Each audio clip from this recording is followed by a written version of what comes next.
It started with rain, exhaustion, and a quiet act of defiance. Emily Carter, a 29-year-old waitress with sore feet and a soaked apron, was powering through yet another chaotic lunch rush at the corner diner, Maple and Main Café. Between spilled drinks and impatient customers, she noticed a man near the door, frail, soaked to the bone, and distracted. His hung coat is loose on his thin frame, and a faded military patch clung to his shoulder.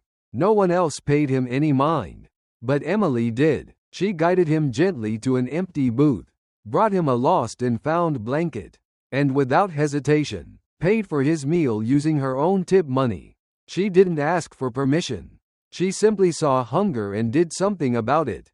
Emily knew the cafe had a strict, no freebies, policy, especially under the rule of her strict manager, Mr. Doyle, who ruled with cold efficiency. But to her, the man was more than a drifter. He was a veteran, someone who had served and deserved dignity. She didn't see policy, she saw need. As mashed potatoes and green beans were set before him, his cloudy eyes welled with something deeper than gratitude, recognition. In that moment, Emily wasn't just a waitress. She was a lifeline. Her decision was quiet and instinctive, not for applause or praise. She gave warmth to someone forgotten by the world. And that meal, simple as it was, would soon ripple far beyond the plate, challenging power, awakening community, and reminding everyone watching what true compassion really looks like. The clatter of plates and the hum of lunchtime chatter at Maple and Main Cafe came to an abrupt halt the moment Emily Carter was called out by her manager, Victor Doyle. What had begun as a simple, compassionate act, paying for an elderly veteran's meal from her own tips, was about to become a public spectacle. Victor, always sharply dressed and coldly commanding, stepped out from behind the counter with a voice that could slice through steel. "You mind telling me what that was?" he demanded, gesturing toward the booth where the veteran sat, quietly eating the warm food Emily had just delivered. She didn't flinch. Calmly, she explained that the man hadn't asked for anything free. She had paid for his food herself. But that didn't matter to Victor. He raised his voice, broadcasting his disapproval for all the customers to hear. "That's not how we do things here," he said, loud and smug. "You want to feed the whole street too? Working for charity now?" Around them, utensils paused mid-air. Conversations hushed. Emily felt her cheeks burn. Not with shame, but with anger. Still, she stood her ground. "He's a veteran," she said. "He looked hungry. I did what any decent person would do." But Victor was already posturing. Hungry for control. He called her action a violation, a breach of cafe policy. And then, in front of the entire room, he fired her. "Turn in your apron and get out," he barked. The silence that followed was suffocating. Emily's coworkers stood frozen, unsure of how to respond. No one spoke up. Even the veteran, who had only just begun to eat, struggled to find his voice. When he finally did, it was quiet but resolute. "She didn't do anything wrong," he said, reaching into his coat to pull out a worn purple heart. "She showed me more respect than most have in decades." But Victor dismissed him with a wave of the hand, telling him to stay out of staff business. The insult hung heavy in the air. Emily removed her apron, folded it with dignity, and walked out without a word. She didn't cry, not here, not for him. Outside, the cold drizzle returned, and she stood near the bus stop clutching her apron, feeling the weight of humiliation settle in. Inside, Victor tried to return the cafe to normal, issuing orders and snapping at staff like nothing had happened. But the damage was done. Customers whispered. Some quietly left. Others stared in disbelief at the man who had just been fed with kindness and the woman now standing in the rain because of it. This wasn't just about a meal. It was about power and control. About the kind of culture Victor Doyle had created. One where rules mattered more than people. And compassion was treated like a crime. Emily's firing wasn't a decision, it was a performance. A warning to everyone else about what happens when you step out of line. But what Victor didn't anticipate was how visible that performance would become. that it wouldn't go unnoticed, that firing someone for showing basic humanity, especially to a veteran, would stir something deeper in the people who witnessed it. In trying to humiliate her, Victor ended up exposing himself. The control he thought he had was already slipping. As whispers grew louder and support for Emily began to rise. Because what happened at that booth wasn't just a rule being broken. It was a moment that revealed the very heart of the place. And who truly held it. Emily Carter may have lost her job that day. But what she kept was far more powerful, her integrity. And the quiet support of a community that was just beginning to find its voice. As the air in Maple and Main Café hung thick with tension, all eyes turned to the old man in the corner booth, the same man Emily Carter had quietly offered a warm meal just moments earlier. His coat hung open slightly now, revealing more than just worn fabric and frayed seams. Sewn inside were medals, half torn but unmistakable. His hands, still trembling, gently placed a purple heart pin on the edge of his plate. He looked at the cafe, at the man who had fired Emily, and then back down at the simple plate of mashed potatoes and green beans. "I served in Key San," he said softly, voice rough with age and memory. "Most of my unit didn't make it. My boys, they'd never let this stand." The words didn't come from pride, but from pain, from years of being unseen and slowly forgotten by a country he had once fought to protect. Victor Doyle, the manager, responded with condescension, brushing off the veteran's words like they were nothing more than an interruption to his authority. But what Victor failed to understand, what many in the room were only beginning to grasp, was that this wasn't just a tired man looking for food. This was someone who had sacrificed deeply, and who now sat in a booth with nothing but memories and a body that bore witness to wars most people had only read about. Emily hadn't seen a vagrant or a problem. She had seen a person. A man whose silent dignity was as worn and heavy as his boots. The veteran's quiet presence began to shift something in the room. Conversations dulled. Even customers who had initially ignored the commotion began to take notice. This wasn't just a scene anymore, it was something sacred. A reminder of how easily society forgets those who once bore the heaviest burdens. Emily hadn't asked him for a story. She hadn't demanded credentials or proof of worth. She'd simply offered warmth, and that act, small as it was, resonated far more than any cafe policy ever could. When the veteran stood again, slower this time but still with unmistakable dignity, his eyes searched for Emily. But she was already gone, standing outside in the rain with her apron folded in her arms like a memory. He looked to Victor, then around the room, and said something soft, almost like a prayer. "They'll come. They always come." No one knew what he meant, not yet, but there was weight behind his words.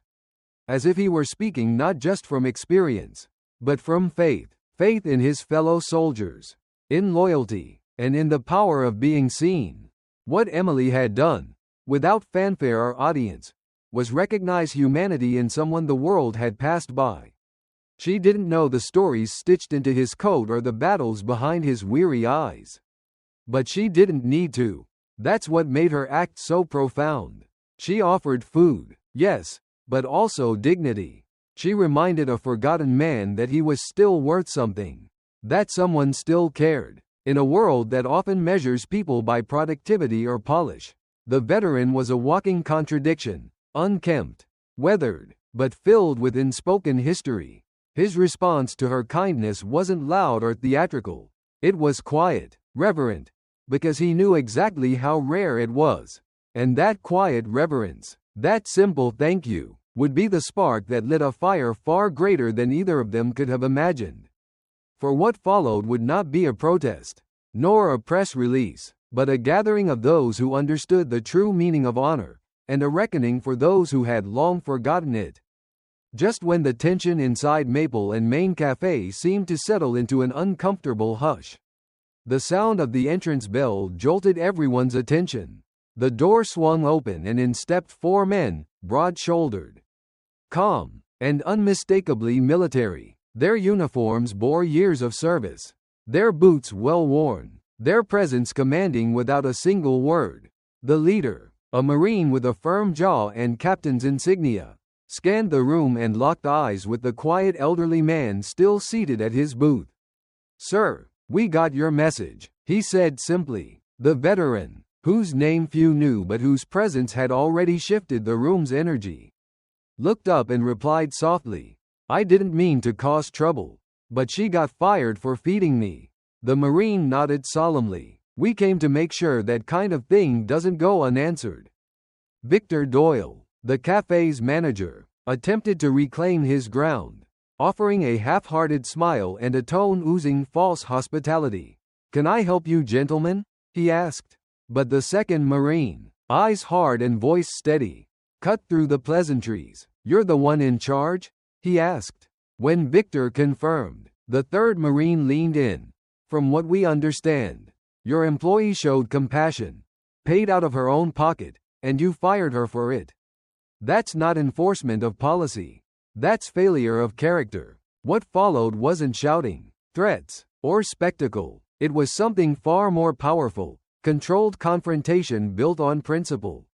The captain, speaking for the group, reminded Victor, and everyone listening, that firing someone for showing humanity to a veteran wasn't just a managerial decision. It was a moral disgrace. The uniformed men didn't just advocate for Emily Carter.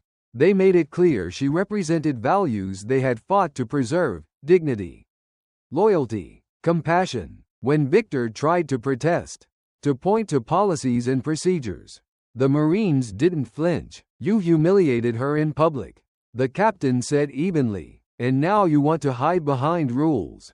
That was the moment the room truly shifted. A few customers who had been silently watching stood up. One spoke of how Emily remembered their name and coffee order. Another shared that she was the reason they came to the cafe at all. Behind the counter, Lily, the youngest staff member, stepped forward, teary-eyed, and admitted that Emily had once paid to fix her car brakes without ever mentioning it. Even Luis, the head cook, removed his apron and took a stand. "She made this place feel human," he said, "and you fired her for it." Still, Victor tried to hold firm, declaring that the cafe was his to run. But the Marines weren't interested in business models.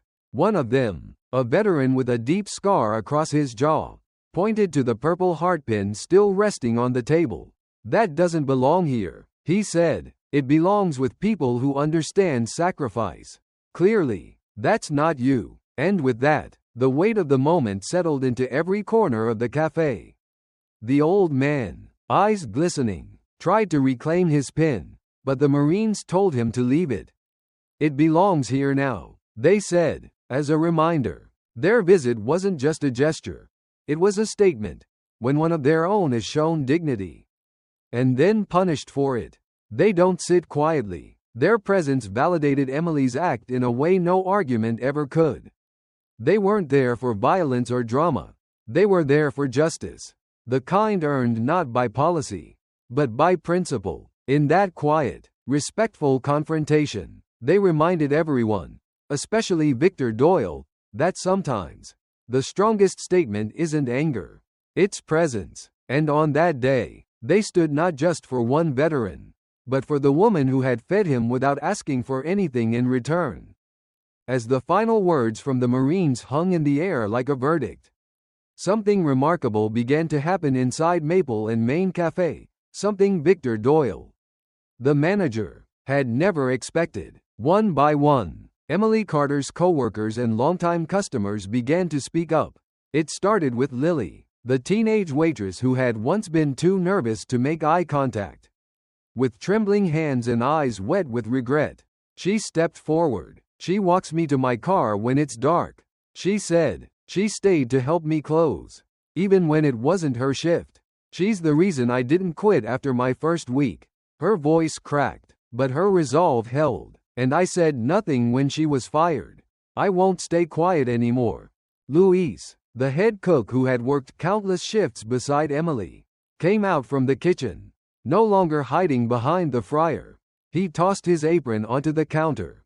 "You want to know what kind of person she is?" he asked. She stayed late, showed up early, never complained. She bought Lily lunch her first week. She made this place feel decent. And you fired her for being decent. The air in the cafe shifted. What was once a place of routine had become a forum of truth. Even the quietest voice found its volume that day.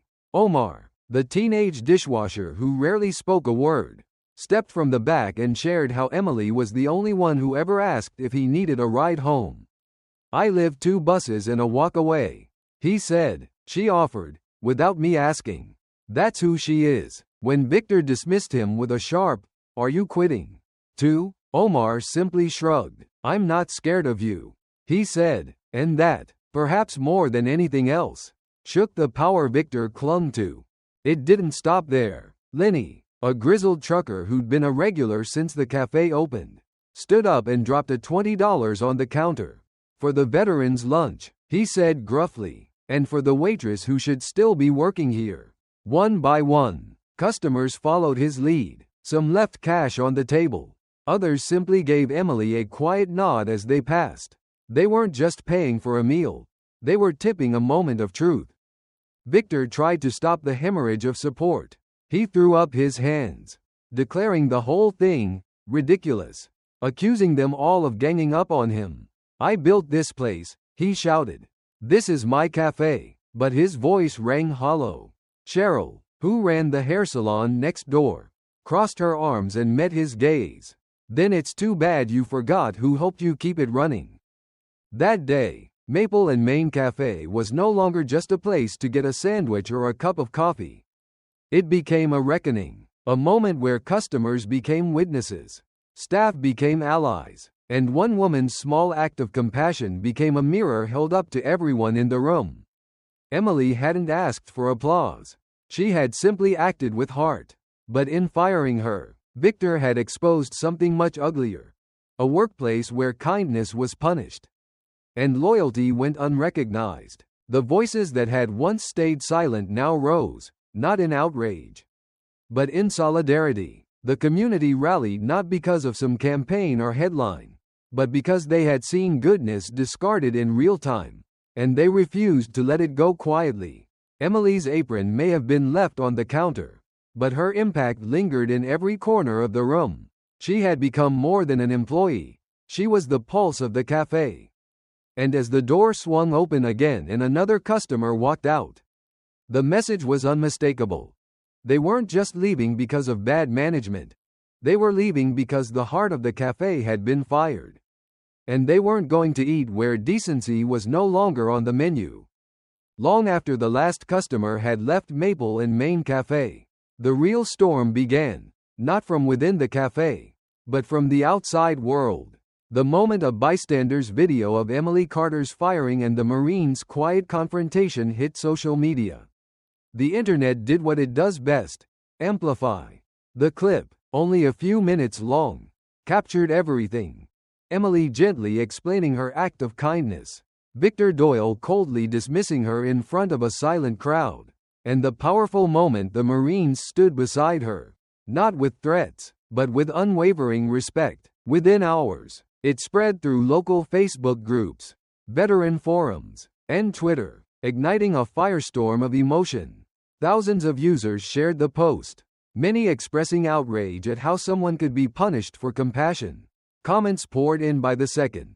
"This woman did more for that veteran in one moment than most people do in a lifetime. My grandfather served. I'd eat anywhere she worked. Shame on that manager. Tasha is a local hero."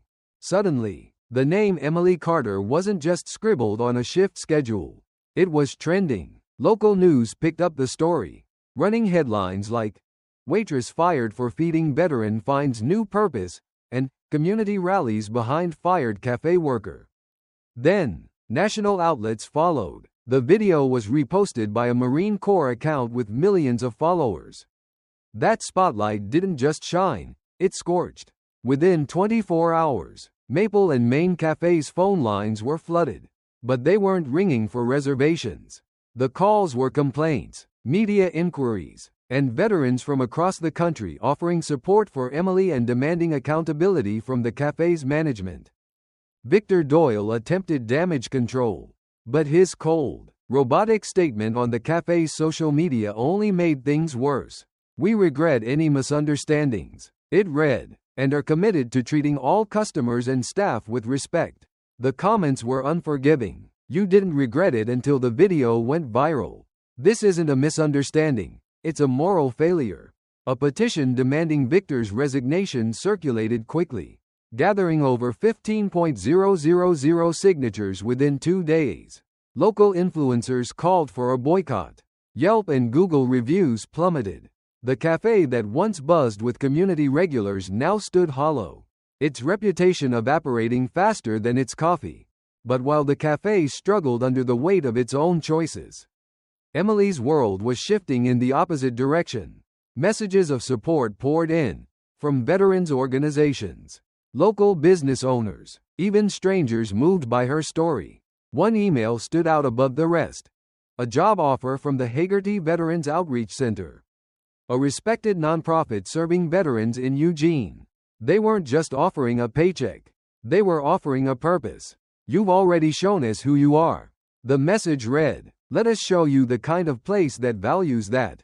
Emily accepted, no hesitation, because this time, kindness didn't come with punishment. It came with open arms. In contrast to the silence that followed her firing, the internet roared, not in her defense, but in recognition. People didn't just want her story heard, they wanted it honored. She became a symbol of quiet resistance in a world too often hardened against empathy. While Victor's voice faded into the noise of blame and denial, Emily's grew stronger, not because she asked for attention, but because she acted when no one else did. She gave a hungry man dignity, and in return, she received something priceless.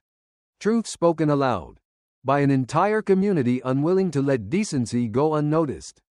The aftermath of that one simple act reminded everyone watching, both in the cafe and behind their screens, that kindness, when done without expectation, can still echo loud enough to change everything. For Emily Carter, the days following her firing from Maple and Main Cafe felt surreal, not because of the public outcry, the viral video, or the flood of online support, but because of what came next, an opportunity to do something that finally felt right. She hadn't fed the elderly veteran expecting anything in return. Her instinct to help wasn't driven by ambition or recognition. Yet, her quiet act of decency had reached further than she imagined, landing in the inbox of Jordan Malik, the operations director at the Hagerty Veterans Outreach Center. His message was simple but heartfelt. "You've already shown us who you are. Now let us show you the kind of place that values that." The center, founded by and for veterans, had built its mission on service, respect, and community, and in Emily, they saw someone who embodied all three. When she arrived for her first day, it felt like entering a different world. The Hagerty Center wasn't grand, but it was real: warm smiles, busy hands, and a quiet rhythm of purpose that hummed through the halls. The walls were lined with framed photos of veterans, quotes about resilience, and shelves of donated supplies for those in need.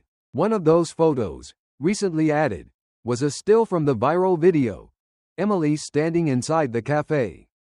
The Marines behind her, a quiet storm of dignity in her eyes.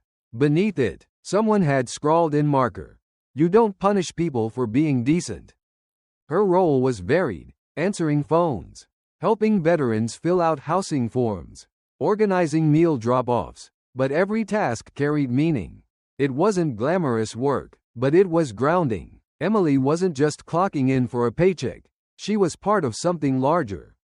When veterans came through the door, many recognized her. Some offered quiet nods, others thanked her without explanation.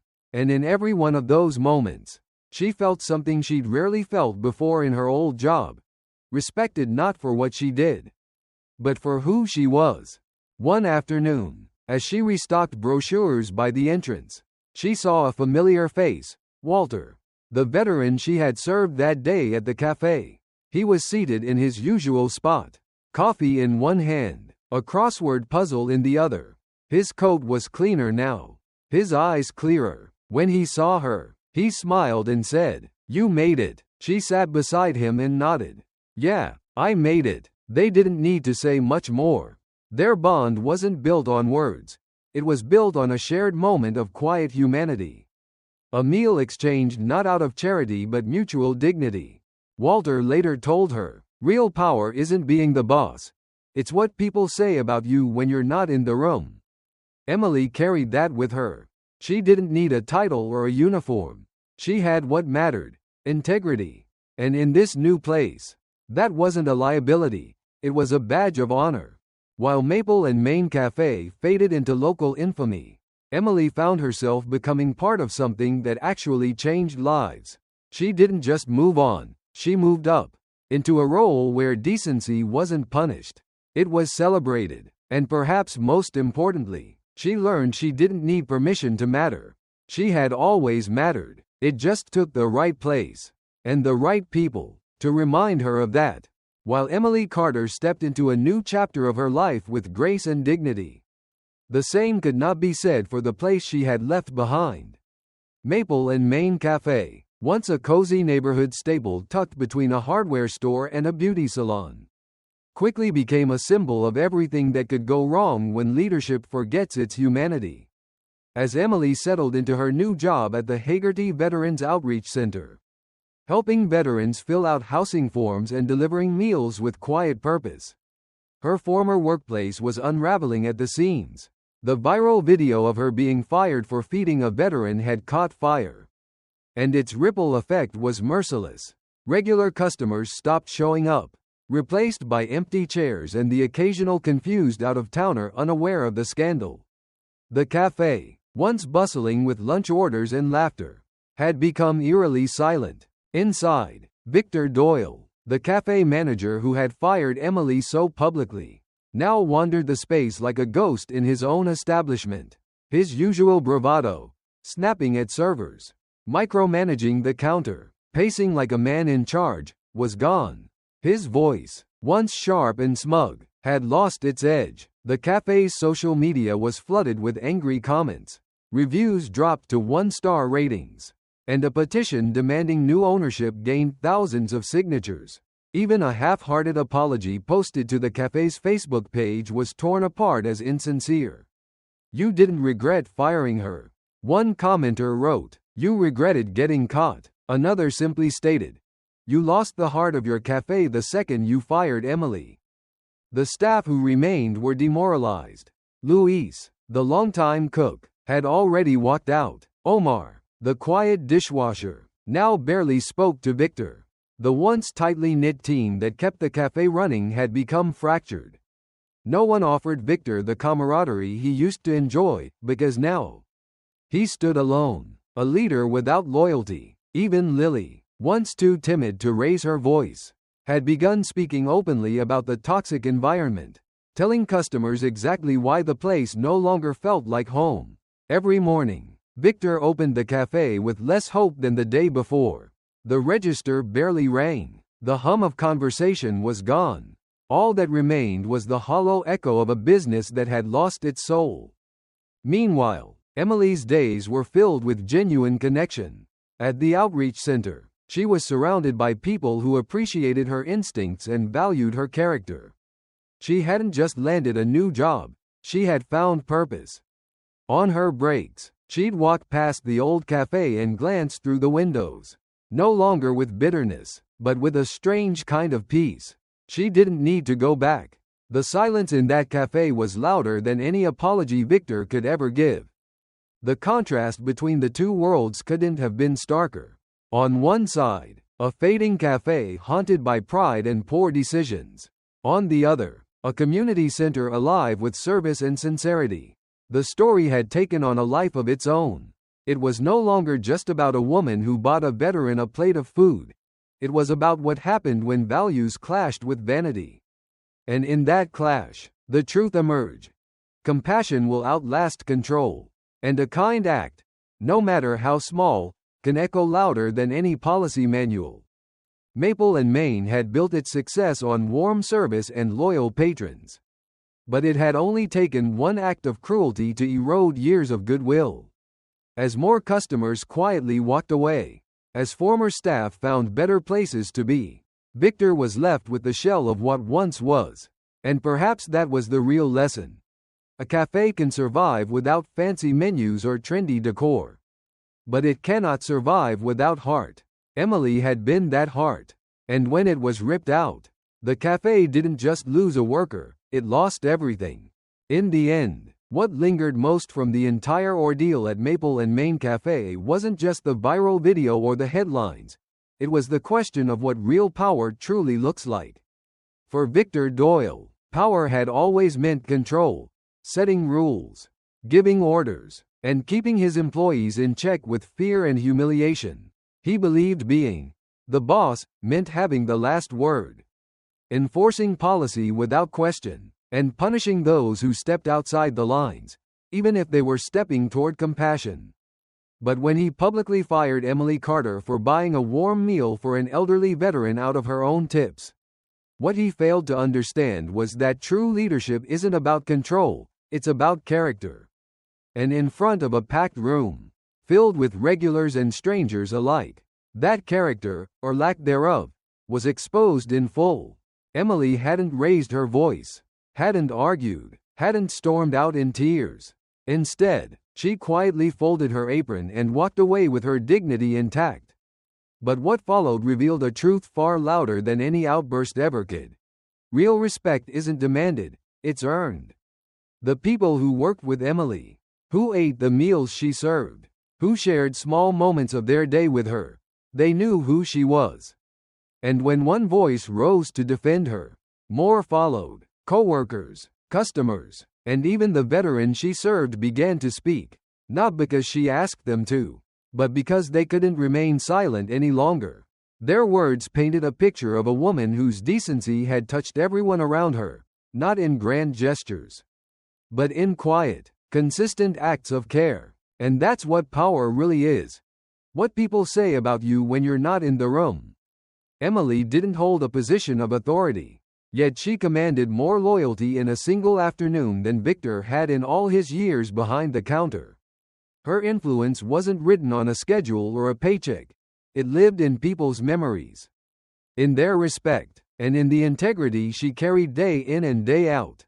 She gave without asking, helped without boasting, and acted without expecting anything in return. Her power wasn't loud, it was earned, one kind gesture at a time. Meanwhile, Victor's grip on control unraveled the moment his staff and patrons stopped fearing him. Because fear is fragile. It shatters the moment courage walks through the door. And that courage didn't come from protests or shouting matches. It came from quiet confessions. From stories of how Emily had made their lives a little easier, a little warmer. It came from the Marine who reminded everyone that loyalty isn't just for the battlefield, it's for life. And it came from Omar, the dishwasher, who had once stayed silent but now stood tall and said, "I'm not scared of you." In the days that followed, Emily found herself at the Hagerty Veterans Outreach Center, surrounded not by policies, but by purpose. There, she learned that real power is in presence. It's in showing up for people who have been forgotten. It's in listening, in serving, in being decent without waiting for applause. She wasn't rich, or famous, or powerful by the world's usual standards, but in the quiet halls of that outreach center, decorated with photos of those who had given so much, Emily Carter was everything a leader should be: humble, compassionate, and unshakably kind. Victor may have fired her to prove a point, but what he proved, in the end, was that titles don't make you respected, actions do.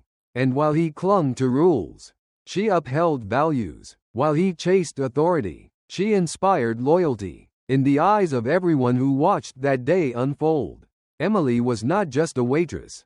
She was a reminder that the most powerful person in the room is often the one who simply does the right thing when no one's watching. Sometimes, the most extraordinary stories begin with something as simple as a plate of food.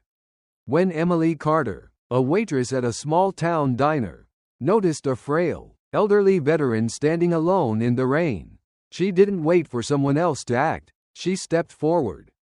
She didn't ask for permission. She didn't run it by her boss. She just saw a human being in need and responded the only way her heart knew how, with kindness. She sat him down, wrapped him in a blanket, and used her own hard-earned tips to pay for his meal.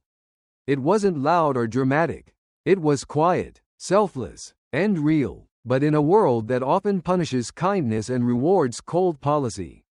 Her compassion came at a cost.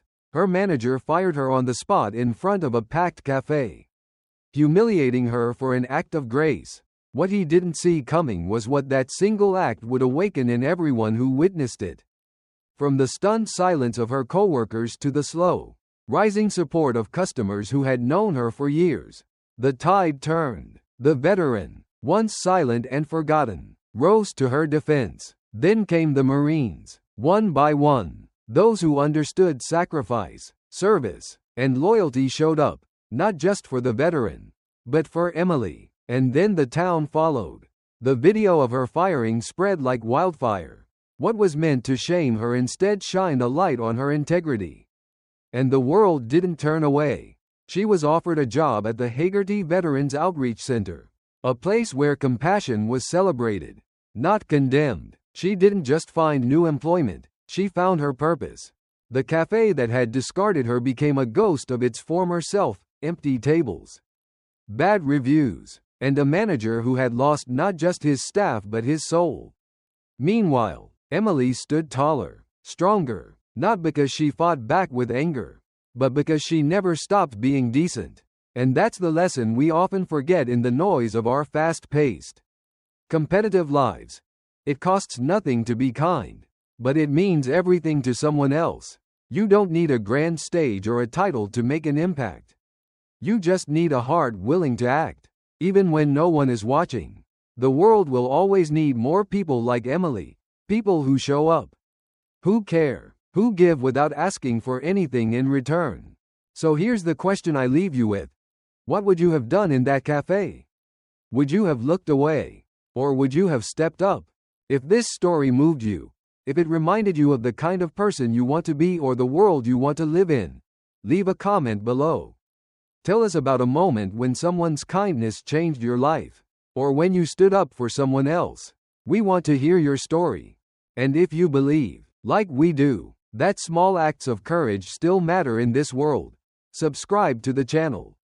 Because we're here to share real stories that remind us of who we're supposed to be: decent, brave, and human. Let's build a community that uplifts, that listens, and that never lets kindness go unnoticed.